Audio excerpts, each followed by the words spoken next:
Dinamika politik nasional sudah mulai terasa dan suhunya pelan-pelan mendidih meskipun pemilu 2024 baru akan dilaksanakan 2 tahun lagi. Semua partai politik sudah mulai mengambil langkah-langkah taktis nan jelimet untuk kepentingan politik 5 tahunan tersebut. Silaturahmi elit dan berbagai gerbakan politik internal partai kembali dipublikasikan secara besar-besaran. Konsolidasi antara partai pun santer diberitakan demi mendulang untung dalam pesta demokrasi tersebut. Tak terkecuali para figur yang merasa mampu dan berambisi untuk meraih kursi presiden dalam pemilu 2024 nanti. Ragam acara, publisitas, dan peristiwa politik dipertontonkan secara gamblang, terbaru dan hangat di perbincangan publik muncul dari Partai Nasdem. Melalui Rakernas yang terjadi pada tanggal 15 sampai 17 Juni yang lalu, partai pimpinan Surya Paloh tersebut mendeklarasikan dan menyebutkan 3 nama yang menjadi bakal calon presiden tahun 2024. 3 nama tersebut sebagai finalis dari puluhan nama yang diusulkan oleh 34 Dewan Pengurus Daerah Partai Nasdem, yaitu Anies Baswedan, Ganjar Pranowo, dan Panglima TNI Andika Prakasa. Kini ketiganya menjadi bandul politik Nasdem ke depan. Satu hal yang positif, Nasdem menjadi salah satu partai yang terbuka dan konsisten menentukan keputusan politik berdasarkan suara dari arus bawah dalam menentukan calon presiden. Yang menjadi persoalan sekarang dari 3 nama tersebut, siapa yang resmi dan akan dimajukan sebagai capres untuk bertarung dalam pilpres nantinya? Atau mungkinkah ketiganya sama-sama tidak akan mendapatkan tiket calon presiden dalam pemilu 2024? Dalam konteks politik Indonesia, jawaban dari pertanyaan politis seperti ini masih sangat misteri. Mengapa demikian rumit dan misteri? Salah satu hal klasik yang lazim dalam politik adalah tidak ada kawan atau lawan abadi, yang ada hanyalah kepentingan abadi. Kita ingat konstelasi politik tahun 2019 yang lalu, politik injury time mengubah banyak hal dan mengejutkan banyak orang. Sekarang kita bedah dan menalari kebijakan dan keputusan akseleratif dari Partai Nasdem. Sebelum saya lanjutkan, perlu saya tegaskan lebih awal, penalaran dan narasi ini hanya satu perspektif dan penafsiran semata. Saya menyadari segala bentuk penafsiran itu bersifat terbatas. Karena itu, Anda boleh dan sangat dianjurkan untuk berbeda pendapat dengan saya, sehingga ruang publik dan ruang politik kita diisi oleh berbagai diskusi analitis yang mendalam dan bernalar. Inilah ekspresi demokrasi. Keputusan yang berani dan lebih awal dari partai politik yang lain yang dilakukan oleh Partai Nasdem patut diapresiasi.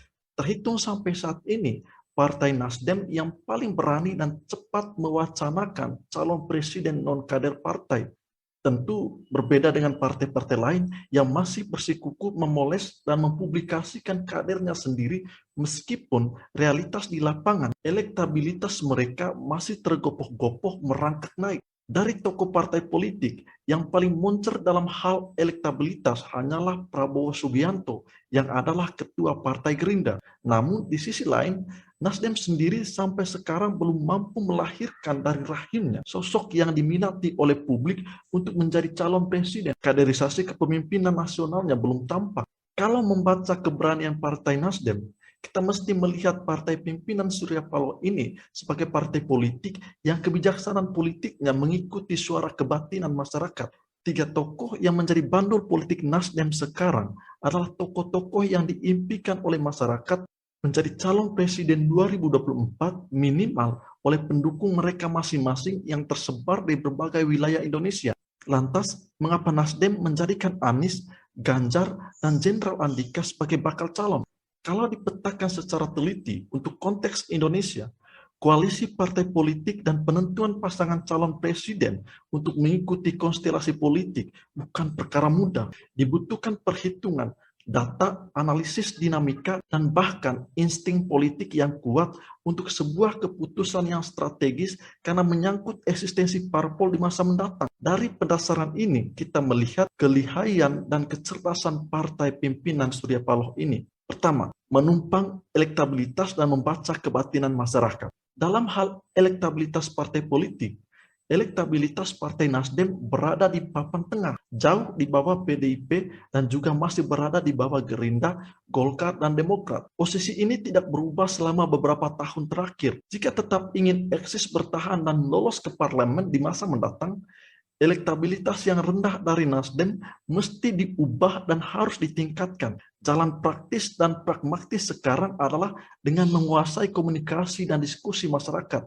Jika melihat rekap usulan pengurus Dewan Pimpinan Wilayah atau DPW dari 34 provinsi, nama Anies Baswedan diusulkan 32 DPW, Ganjar Pranowo 29 DPW, Erick Thohir 16 DPW, Rahmat Gobel 14 DPW, dan Andika Perkasa 13 DPW. Nasdem tidak menempatkan Erick Thohir di urutan ketiga, justru mengambil dan menjagokan Jenderal Andika Perkasa. Dalam hal ini, Nasdem rupanya membaca kehendak publik, yakni adanya presiden yang religius, bisa saja diwakili oleh Anies, nasionalis dari seorang Ganjar, dan militer dari Jenderal Andika. Khusus untuk Anies dan Ganjar, keduanya sama-sama kepala daerah, gubernur yang masing-masing memiliki ambisi menjadi presiden. Tidak ada yang salah dengan ambisi politik tersebut.